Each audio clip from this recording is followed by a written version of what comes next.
Welcome to Mindful Mondays, your weekly dose of mental health conversations, mental fitness, conscious leadership, and storytelling. So, a few weeks ago, I asked you to send me questions around the questions that you would ask me if you had the chance to interview me, because I'm always interviewing people, and you're always consuming the episodes, which I'm so grateful for. But I really ask you to interview me. And I think I've been spending a lot of time now on the other side where I used to be interviewed a lot. And now I'm doing the interviewing. And it's such an interesting place to be a story listener, and not be a storyteller. But I really wanted the opportunity to see what's on your mind and what you'd like to ask me. So let's get to it. So today's batch of questions will focus on inner peace, groundedness, identity and purpose and growth, and something that I like, joy. I really like these set of questions because I think they speak to grounding. And I think that's such an important conversation to have, to really ask yourself what grounds you. I mean, in the previous episode that we had about this, I spoke about the things that anchor me: God, community, what I consume, and the conversations that I have with myself. And this is no different, really. So let's get started. So the first question is, how do you prioritize peace in a noisy place you can't seem to escape? Getting right to it. This is difficult because I think I've always found ways of escaping, I've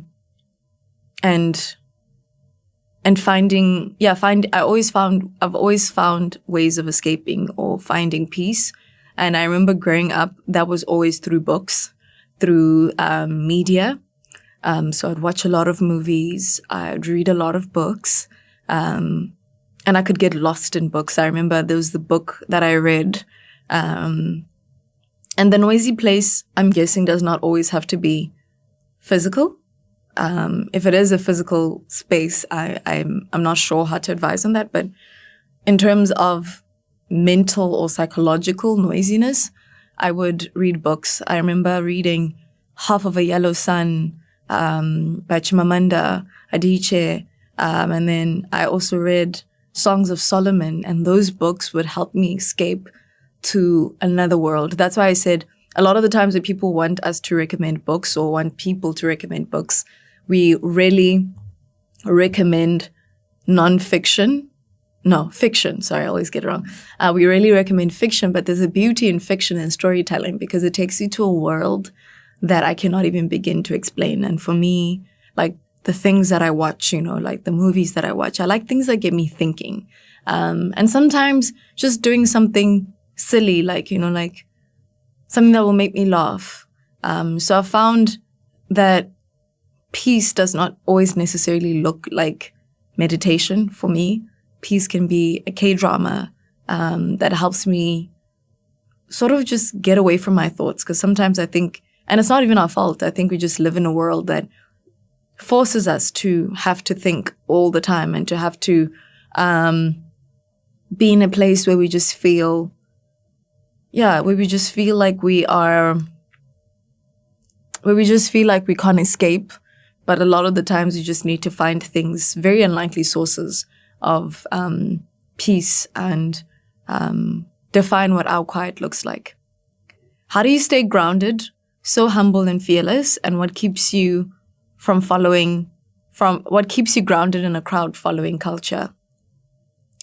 I think it's always the why. I'm going to recommend this book 1,000 times over, Start With Why by Simon Sinek, because it's always the why. Even the 4 agreements. For me, it's very difficult for me to follow follow a crowd because I just have too many questions. In my personal life, in everything, I just have too many questions. I question everything. I think I've always been that way. I've always been such a curious person and curious child. I question everything. And I really, really want parents to allow their children to question everything, because that has helped me a lot. So, for example, in crowd following culture, like a lot of the times, if you don't ask yourself why you're doing something, you will get lost in the source. You will get lost in crowd following.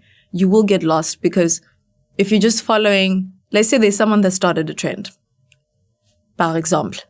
So let's say there's someone who started a trend and they know why they started it. I think it's almost like anything that has to do with pain, for example.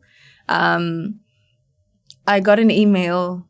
When did I get the email? I got an email. I always get these emails from these medical hospitals in countries where they're asking me to come and do like whatever treatment, be it like, be it body image enhancing, and to each his own, no shade, like please do what makes you happy. But imagine if I said yes to something like that just because I saw that other people were doing it and it worked for them, when I didn't ask myself why I'm doing it. You know, like for example, growing up, I always used to think my smile was too wide. And if I could, you know, like I wanted my smile to look a certain way and I wanted to change it and I wanted to do all these things. But here's the fundamental thing about me now. I know I hate pain. So why would I say yes to something that I don't need when I know that I hate pain? It's a stupid example, but I'm trying to just like tell you that like we live in a world that has so many different moving goalposts, a lot of indecisiveness. I am such an indecisive person in terms of like even what I have to eat, you know, a lot of indecisiveness. Another thing that I cannot eat is lobster. I will not make it here to the door. Like, I just cannot eat lobster. And it's like trying to just follow trends in a world of fickle and indecisive people who are also trying to figure it out. I just don't think is a very smart move, because how do you follow someone whose reasoning you don't know? How do you follow someone's decisions or even how they dress and you don't know their reasons? How do you follow people's careers without knowing that you might not have the work ethic for it? You know, like the one key thing, yes, I just remembered. Content creation. I love content creation, but I need you guys to respect how much hard work that goes into content creation. Like content creators are probably some of the hardest working people you'll ever think of. Like having to record, edit, come up with scripts. It's a whole production. But I think everyone just wants to do it now, not because they understand the work that goes with it, but because that looks like the easiest thing to do. But that's the wrong assumption to make, because content creation is hard. I'm telling you now, like I love it, but I'm too scared to make it a full-time career because I find it extremely hard, and I do not know if I have the work ethic for it personally, or even the personality for it. And it's okay to not have the personality for something like that. I create content that makes sense to me, but you would never see me being, for example, a fitness content creator, because I'm lazy. I go to the gym, but I go to the gym and I forget to film, or I go to the gym most of the time for reasons that are very different to wanting to be that, or even a beauty content creator, because I wear makeup once or twice and then like I'm just like, oh, I'm tired. But then there are people who have actually turned it into a job because that is what they're passionate about. But I think everyone is always trying to, like, not everyone, but most people are just trying to figure themselves out without knowing the reason or the whys of the people that they're trying to follow. Like, I make the example of content creation because I think people don't know how much hard work goes into content creation. Those people get paid the money they get paid because they work extremely hard for it. And even with pageantry, I just want to go into pageantry as well. So pageant women are some of the most hardworking people I have personally ever come across in my life. In my life, hands down. And before I got into pageantry, you would think, you just show up, look pretty, walk, and it's done. No. I'm going to make the example of my friend, Olivia Yasse. Olivia is one of the most hardworking people you ever come across. That not only is she educated, but just in the pageantry space, she works out. She would wake up at like 4 a.m. to go work out. She travels nonstop. She's never like in one place for a long time. She has to show up a certain way all the time. And it's an actual job. And when I watch her work, I am always in awe. Another person is Natasha Hubert or Natasha Vermaak. But she was Miss South Africa 2023. No one works as hard as Natasha. No. Like that girl with gym day and night should be working to get sponsors because it's also partnership procurement. No one speaks about that. And you just watch how when they put their minds to something, I look at it and I'm like, yo, that's a lot of work. And I'm a hard worker. I'm saying this because I've gone through the process, but I'm just making an example of those two people because every single time I've watched them work, I am always in awe. But a lot of the times people want to follow things that seem like it's a quick win without understanding the whys of the people who are doing it. Like, have you ever even asked, for example, when you're following a crowd, have you ever asked the leader what their why is? A lot of the times you don't. We just end up like doing it because it seems like the in thing. So I'm not saying don't follow the crowd, but understand what your why is in that regard. Why did you decide to be a girl that wears many hats? Is it a trauma response? Oop.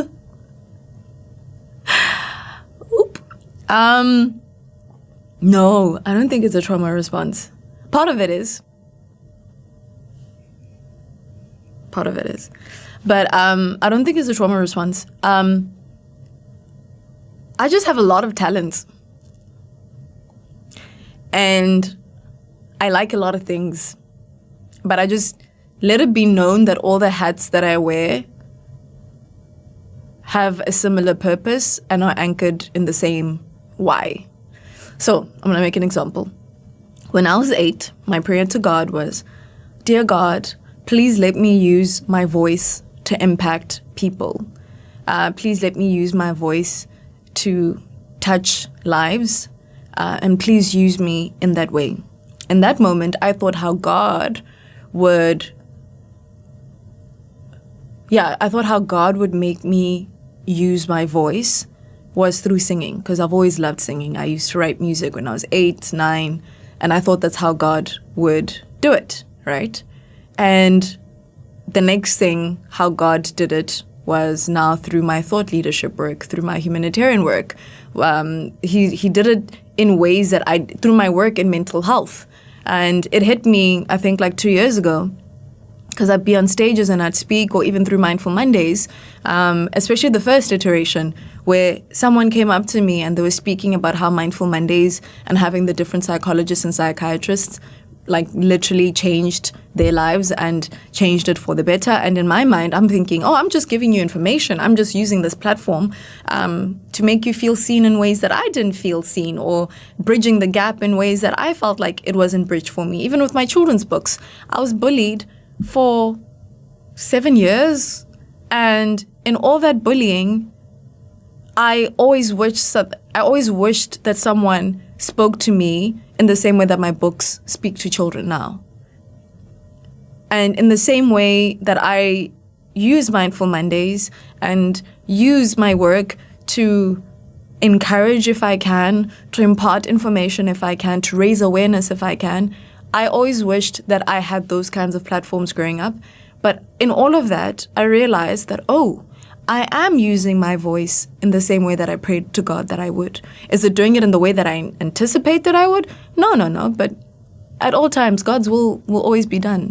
Like the thing is, we always have plans for ourselves, but we never know how God will do it. So I wear so many hats because of a single prayer, and it fulfills me in different ways. I mean, my master's degree, which is one of the hats that I wear now, or being a master's candidate, has made me a better speaker. It has made me a better thinker. It has made me a better businesswoman. It's made me a better project manager. It's made me a better everything, right? But then it all goes back to the same purpose, you know? Another example that I can make is even in my work is how do we drive private finance and private international finance onto the African continent? You know, it's very human-centered. All of it is centered on the human being and how can we make, or rather, how can I make not only my life, but the lives of those around me a lot better, or even a little bit better, even if it's just one person. So I don't think it's a trauma response. I think it's just, perhaps it's a trauma response, but I just think it's just seeing that there's so many gaps that need to be filled, but we're always trying to reach people where we want them to be and not where they are.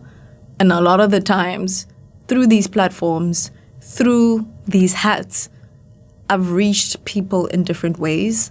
I'm still hoping that I can get to reach them through music. And that might be another hat that I wear soon, if you get what I mean. But it all is anchored in the same why, I believe. What was life like for 6-year-old Shudu? Oh, it was so fun. It was so fun.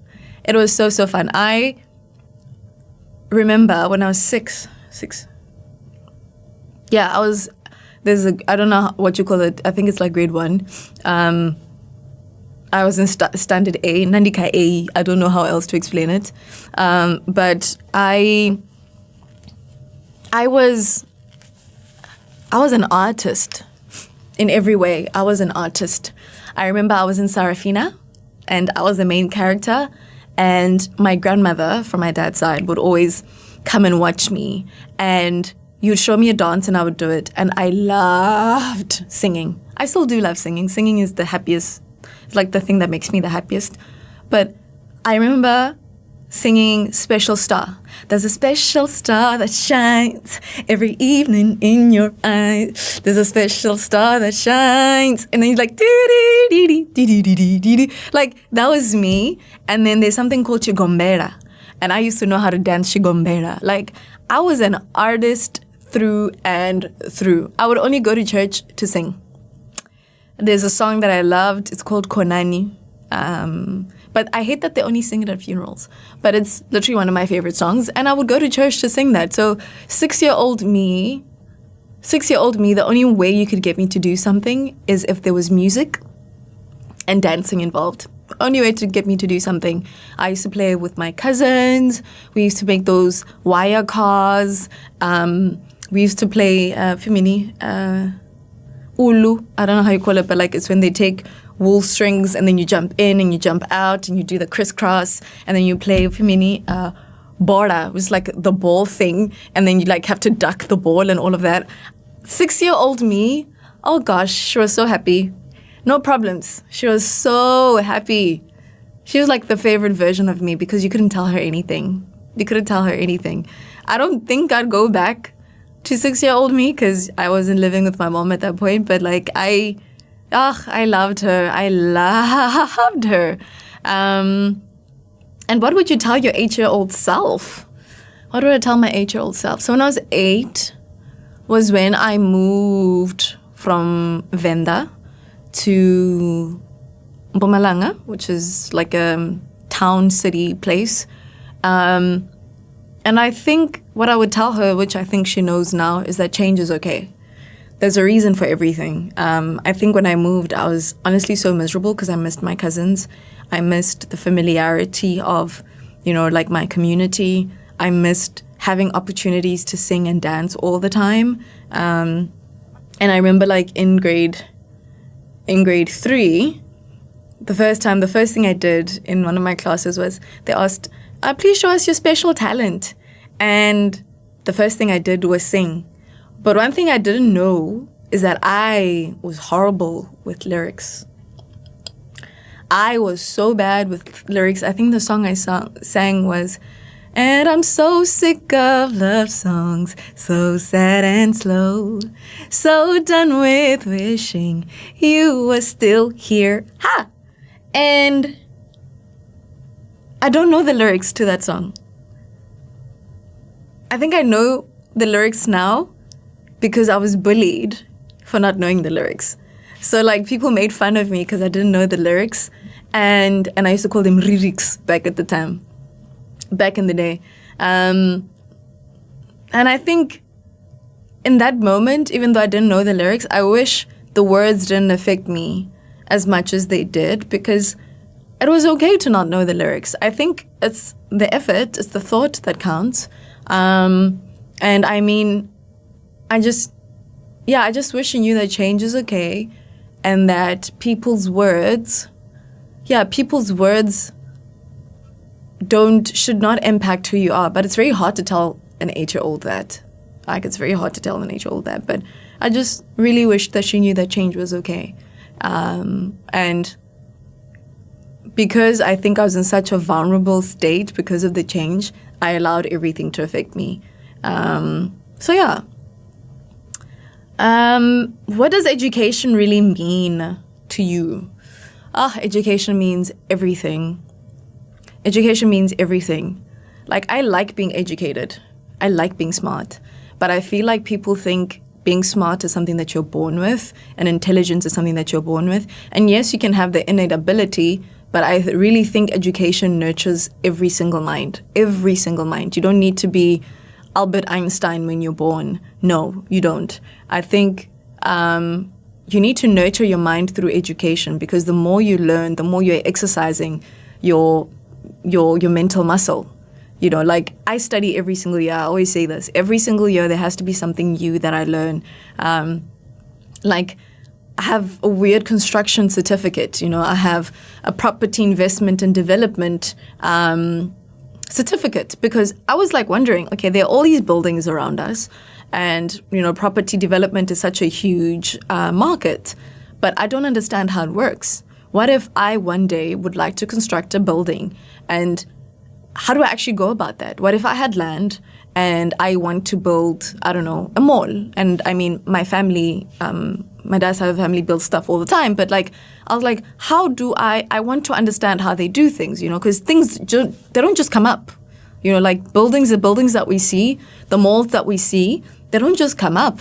But I wanted to understand how that works. And if I decided that I'd like to invest in this space one day, I'd like to know the inner workings of it. So started with property development and investment, and I understood the inner workings of that, and I really, really enjoyed it. And then I was like, okay, a key component of this is construction and quantity surveying and all of that. I also need to understand that part. I didn't enjoy it as much, but I understood what goes into making infrastructure and, like, properties go up, the places that we live and the places that we buy. And if you were to invest in that space, which I want to do one day, I'd like to understand how it works. And I'm glad that I did. I liked it, but that was like a field that I really wanted to understand. But not only did it teach me about the property and construction space, but then it also taught me about how to value, you know, certain investments as well. And then it got me interested in the next thing and the next thing.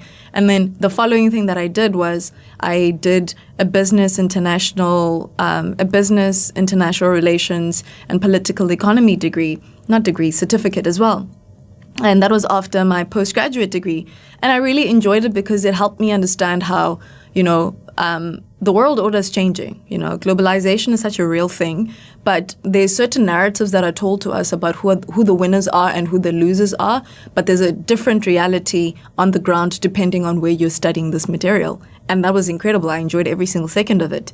So I think education keeps that muscle going, and it's like, it keeps us from being idle about, like, the things that are happening around us. And now I am doing my master's, and I, like, a lot of people will be like, oh, why are you doing it?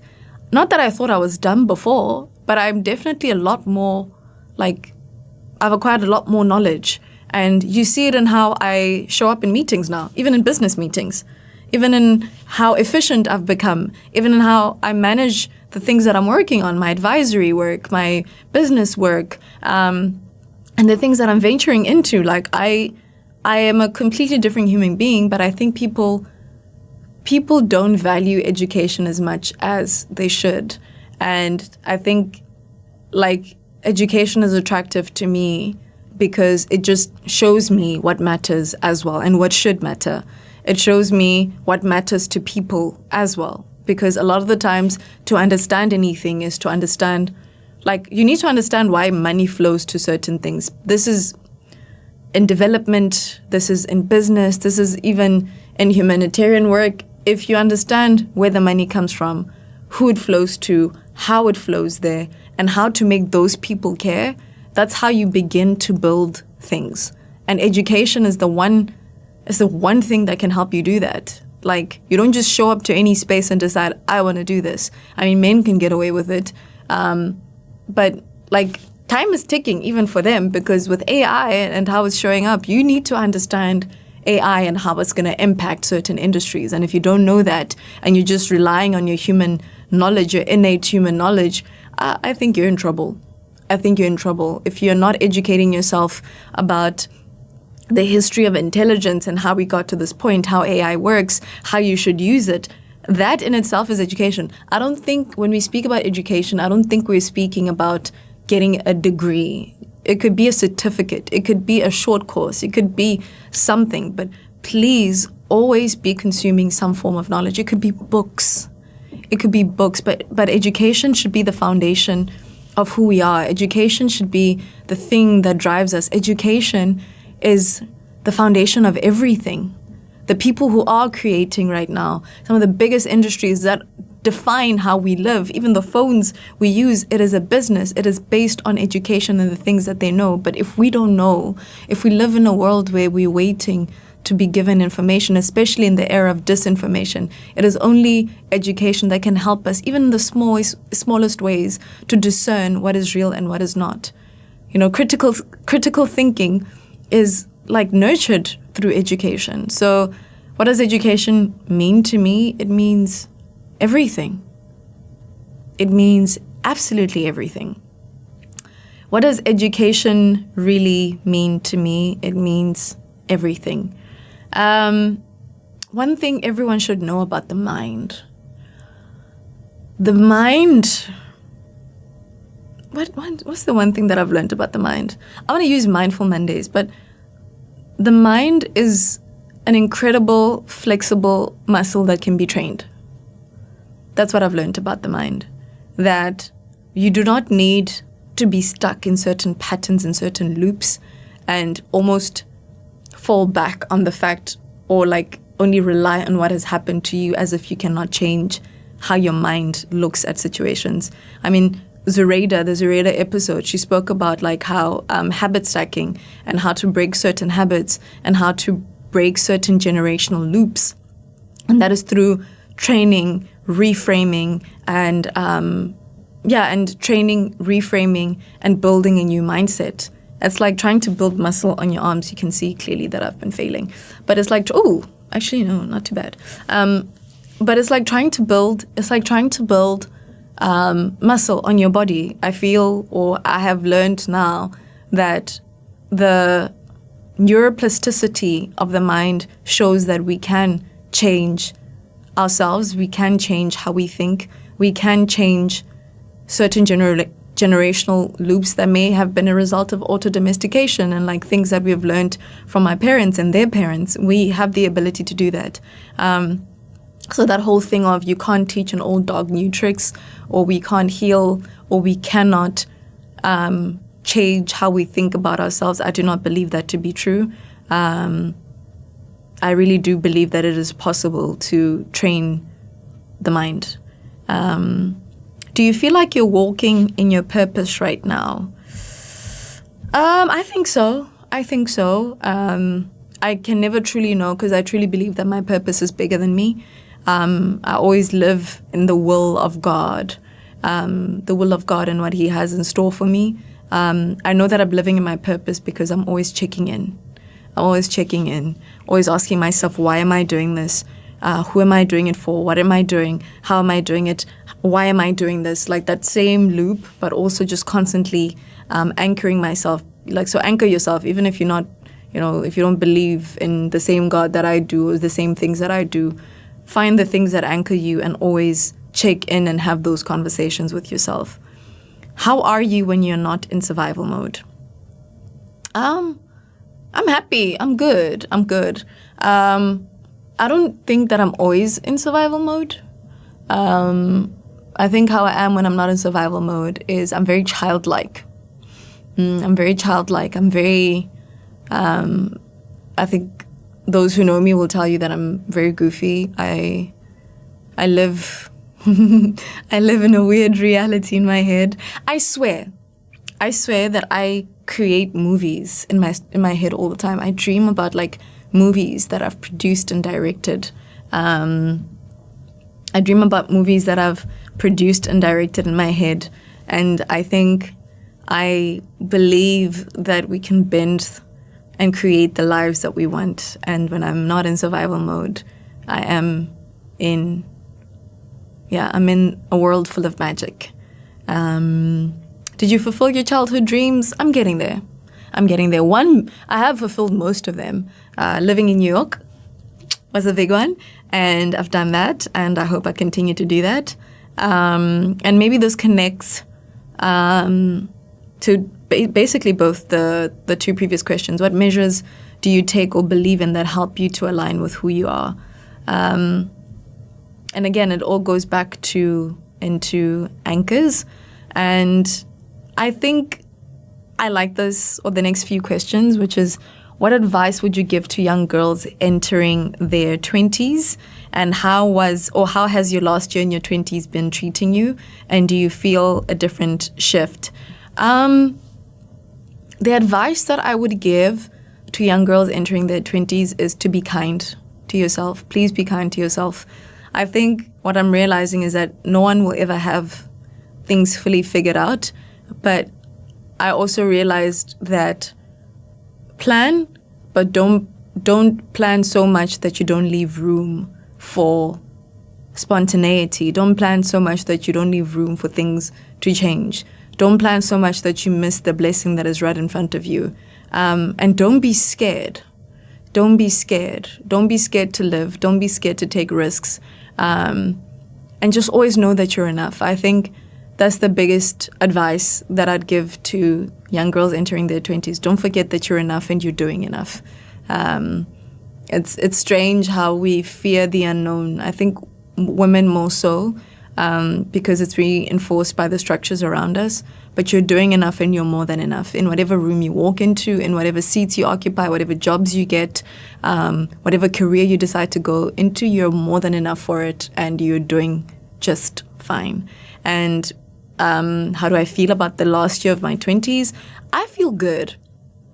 You know, there's something so beautiful about getting older, and I didn't understand it. I didn't understand it when people said it earlier. Like, you'd have someone turning 30 and be like, ugh, I love my 30s. And I'm just like, you're just trying to convince yourself that being old is fine.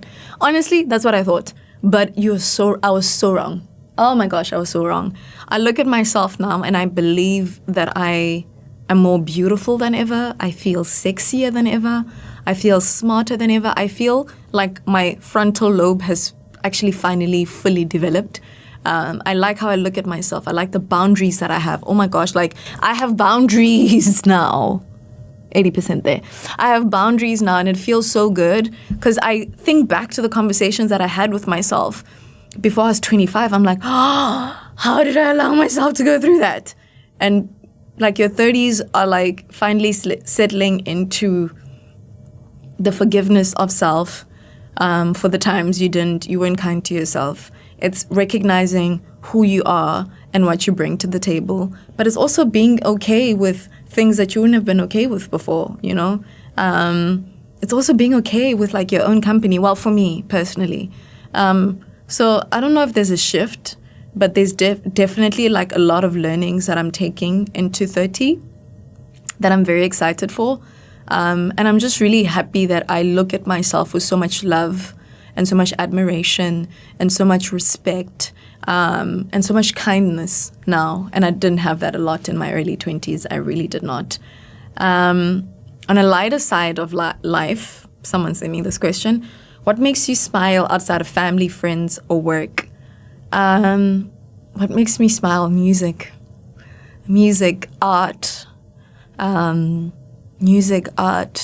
books, a really well-produced show, documentary, or a movie. Music.